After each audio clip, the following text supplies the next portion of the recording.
ಸಮ್ಮತಿಸಿದಂತೆ.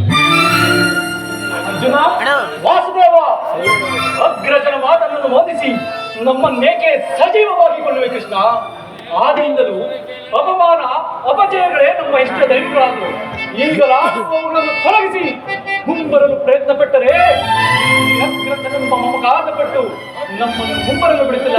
ಶಿಕ್ಷೆ, ನಮ್ಮ ಹೇಳಿ ಜನ್ಮಕ್ಕೆ ಧಿಕ್ಕಾರ. ಓಹೋ ಅರ್ಜುನ, ನೀನು ಸಹ ಸಂಧಿಗೆ ಸಮ್ಮತಿಸಿದಂತೆ. ಇನ್ನು ವೇದಾಂತರಾದ ನಕುಲ ಸಹದೇವರು ಧರ್ಮನಂದನನ ಮಾತಿಗೆ ತಲೆಬಾಗದೇ ಇರುವರು. ತಂಗಿ ದ್ರುಪದ, ನರೇಂದ್ರನಂದಿನಿ, ಏಕಮ್ಮ ಕಿನ್ನಳಾಗಿ ನಿಂತಿರುವೆ.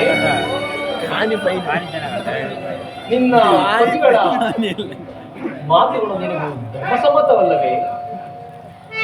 ಅದು ಹೇಗೆ ತಾನೇ ಸಮ್ಮತವಾಗಿದೆ? ಪತ್ನಿಗಾದ ಅಪಮಾನದ ಬಗ್ಗೆ ಲವಲೇಶವೂ ಪರಿಜ್ಞಾನವಿದೆ.